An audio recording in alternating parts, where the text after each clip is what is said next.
राधे राधे दोस्तों, स्वागत है आपका मेरे YouTube चैनल एस्ट्रो विद आशा में। और आज हम फिर एक नया वीडियो लेकर आए हैं जो आधारित है शारदीय नवरात्र में, यानी कुंवार की नौ दुर्गे पे। आपको मालूम है 10 दिन गणेश उत्सव बीत चुका है और 15 दिन हमने अपने पितरों की सेवा कर कर भी बहुत आशीर्वाद प्राप्त कर लिया है।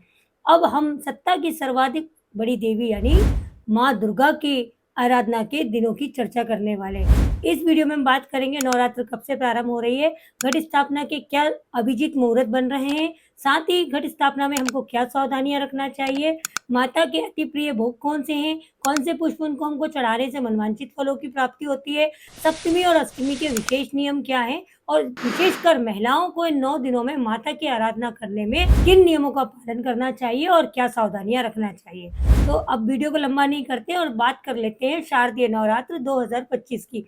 इस वर्ष 2025 में शारदीय नवरात्र जो प्रारंभ हो रहे हैं वो प्रारंभ हो रहे हैं 22 सितंबर से, यानी सोमवार के दिन से। इस बार के शारदीय नवरात्र बहुत ही अति शुभ होने वाले हैं। इसके दो कारण हैं। एक तो कई वर्षों बाद ऐसा हो रहा है कि नवरात्र जो है पूरे 10 दिन की पड़ रही हैं।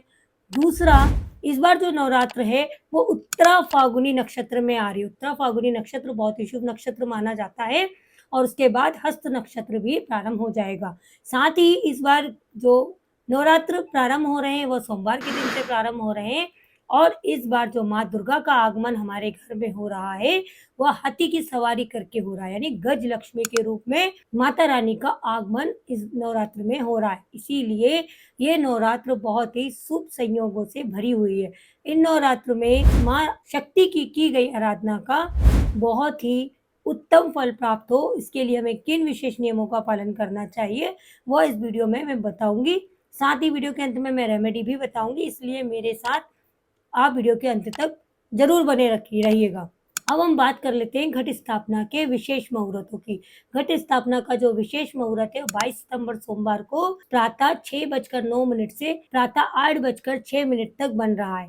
अगर इसमें आप घट स्थापना नहीं कर सकते तो फिर एक और मुहूर्त है प्रातः 11:49 यानी 11:49 AM से 12:37 तक, दोपहर 12:37 तक भी एक अभिजीत मुहूर्त बन रहा है जिसमें आप माता रानी के घट की स्थापना कर सकते हैं। इसके अतिरिक्त 4 बजे से लेकर रात्रि 7:30 बजे तक भी घट स्थापना का बहुत अच्छा मुहूर्त निकल कर आ रहा है। तो सुबह, दोपहर या शाम जो भी मुहूर्त आपको उचित लगता है, आपके परिवार की स्थिति के हिसाब से आपको ठीक लगता है, आप घट स्थापना अवश्य से करें। अब हमको घट स्थापना में क्या विशेष सावधानियां रखनी है। घट स्थापना करते समय विशेष रूप से स्त्रियां ध्यान रखें कि घट स्थापना के समय और पूरे नवरात्रि में कभी भी अपने घर के पूजा गृह में खुले बाल लेकर ना जाए, ना ही गीले बालों जिनसे पानी टपक रहा हो ऐसे बालों के साथ माता रानी के मंदिर में या अपने घर के पूजा गृह में प्रवेश करें। ऐसा करने से निश्चित रूप से ही हमको बहुत बड़ा दोष लगता है और हमारे द्वारा की गई पूजा आराधना को ईश्वर स्वीकार नहीं करते, ऐसा वैदिक ग्रंथों में माना गया है। साथ ही घट स्थापना में पान के पत्ते, एक पुंगी फल यानी नींबू, पान का बीड़ा अवश्य रूप से माता रानी को अर्पित करें। ऐसा माना जाता है कि जो भी सुहागिन स्त्री पान का बीड़ा माता रानी को कलश स्थापना के समय ही अर्पित करती है उसका सुहाग अजर अमर रहता है। साथ ही घट स्थापना के समय और पूरे नवरात्रि के दिनों में सुहागिन स्त्रियां मांग में सिंदूर भरकर ही पूजा अर्चना करें, जिससे उनके पति की सुख समृद्धि बनी रहेगी और दीर्घायु होंगे।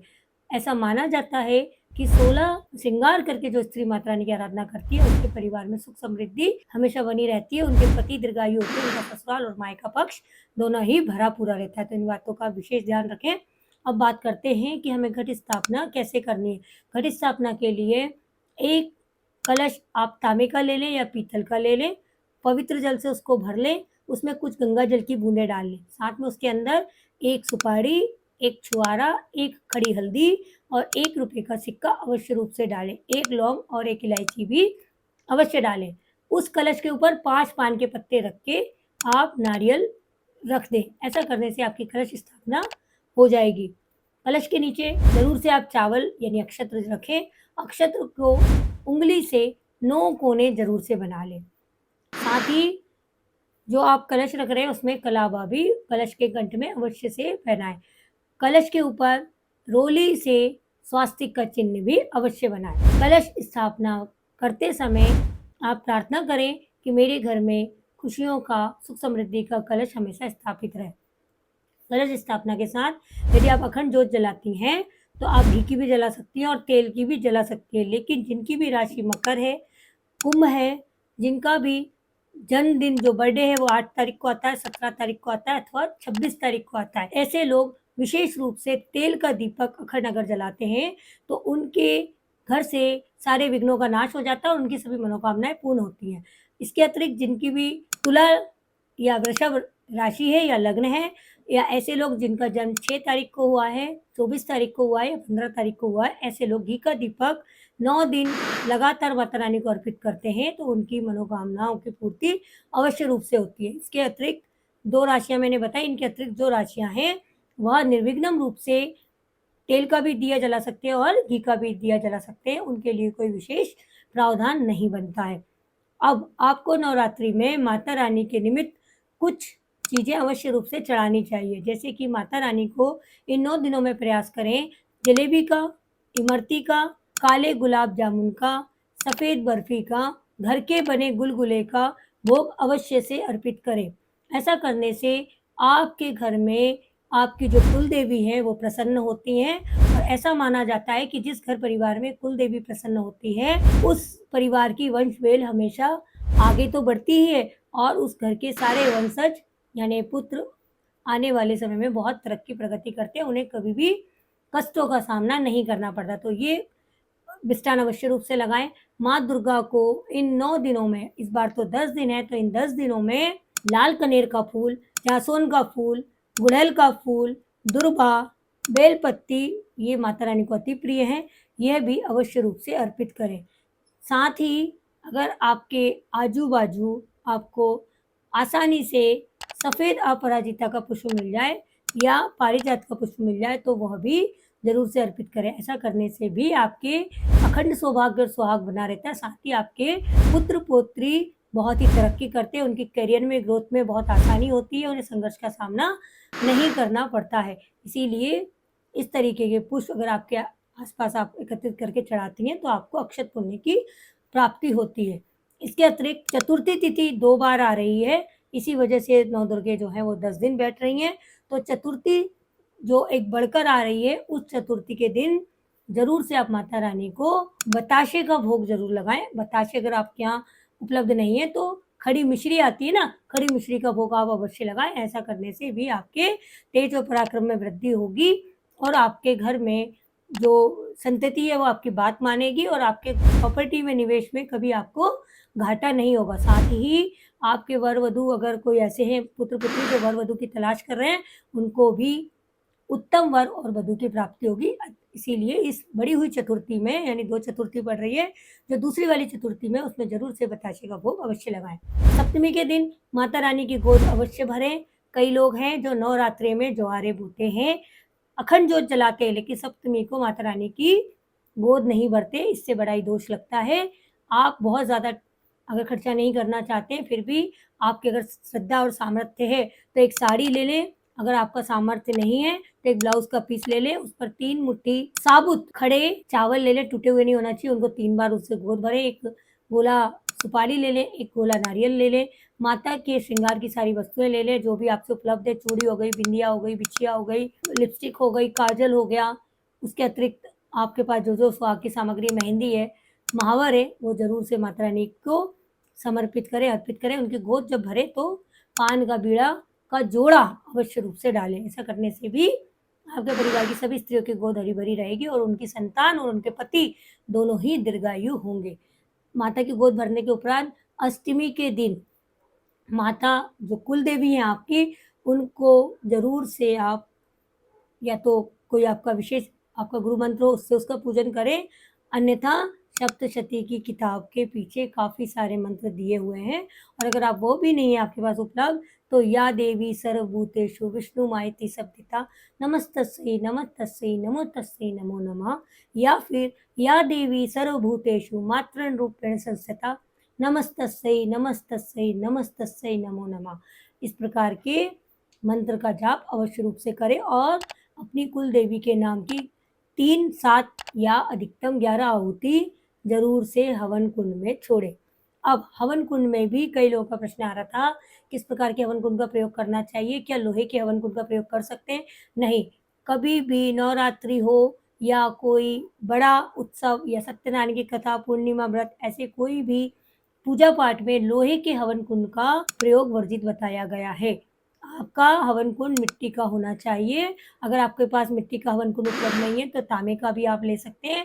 इसके अतिरिक्त आप ईंटों के घेरे से भी हवन कुंड बना सकते हैं, लेकिन लोहे के हवन कुंड का प्रयोग पूर्णतः नवरात्रि में हो या बड़े उत्सव में वर्जित बताया गया है। नवरात्रि के 9वें दिन जब आप कन्या खिलाते हैं तो माता रानी के प्रिय भोग क्या-क्या, ये भी क्वेश्चन आ रहा था। तो माता रानी को काले चने विशेष रूप से प्रिय हैं। काले चने आप ज़रूर से भोजन में बनाएँ।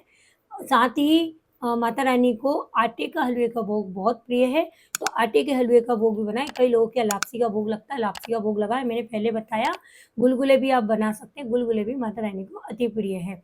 साथ ही सब्ज़ी आप छोले की बना सकते हैं या आपके घर में जो भी सब्ज़ी बनती है, बिना प्याज़ लहसुन का आप पवित्र भोजन तैयार करें। पवित्र आत्मा, पवित्र मन से आप कन्याओं को भोजन कराएँ और उसके बाद आप भी अपने व्रत का पारण कर सकते हैं, भोजन ग्रहण कर सकते हैं। कभी भी नवरात्र भोजन पकाते समय आपको वनस्पति घी या सरसों के तेल का प्रयोग करने से बचना चाहिए। इन 2 वस्तुओं का भी उपयोग वर्जित माना गया है। कई लोग मूँगफली के तेल का भी प्रयोग करते हैं। मुझसे पूछा गया था कि मूँगफली का तेल का प्रयोग कर सकते हैं? बिल्कुल, आप सोयाबीन के तेल का प्रयोग कर सकते हैं भोजन पकाने में। आप मूँगफली का तेल का भी प्रयोग कर सकते हैं। ऑलिव ऑयल का उपयोग करने से भी आपको बचना चाहिए, वह भी निषेध माना गया है। नवरात्रि के दिनों में किसी भी महिला को नारियल तोड़ने की मनाही है। वैसे तो सनातन धर्म में स्त्रियों को नारियल तोड़ना ही नहीं चाहिए, क्योंकि नारियल हमारी संतति का कारक होता है। जब भी किसी को संतान नहीं होती, आपने देखा होगा अक्सर उसको माता रानी के नाम का नारियल उसकी गोद में डाला जाता है। इसलिए अखंड सौभाग्य और अखंड संतति की चाह रखने वाली स्त्रियाँ कभी भी नारियल ना तोड़ें। लेकिन इन नवरात्रि के 10 दिनों में भी किसी प्रकार का नारियल नहीं तोड़ा जाए, इस बात का विशेष ध्यान रखें। कोई पुरुष साथी भी नारियल ना तोड़े। पूरे नवरात्रि में नारियल तोड़ने की मनाही रहती है। पूरे नवरात्रि में आपको नींबू भी नहीं काटना चाहिए, क्योंकि चाकू या तलवार के ऊपर नींबू को लगाकर ही भैरव के रूप में स्थापित किया जाता है।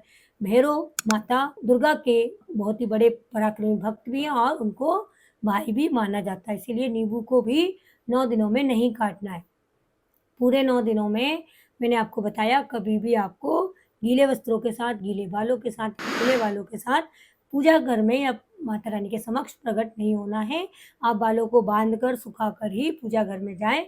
गीले वस्त्र एकदम, अगर आप नहाकर बाथरूम से निकले हैं, तुरंत माता रानी के हवन के लिए अग्नि प्रज्वलित ना करें। कई महिलाओं का क्वेश्चन आ रहा था, हम क्या नहाकर निकले और हमें कंडा करना है तो हम कर सकते हैं? बिल्कुल नहीं कर सकते। नहाकर निकलने के तुरंत बाद कंडी करना, अग्नि करना, अगियारी करना को अपशगुनी माना जाता है। बाल सुखाने के बाद, पूरे तैयार होने के बाद प्रॉपर आपको अग्नि करना चाहिए। गीले वस्त्रों से, गीले बालों से स्त्रियों को नहीं, पुरुष को भी नहीं, किसी को भी अग्नि नहीं जलानी चाहिए। इससे भी बहुत बड़ा दोष लगता है।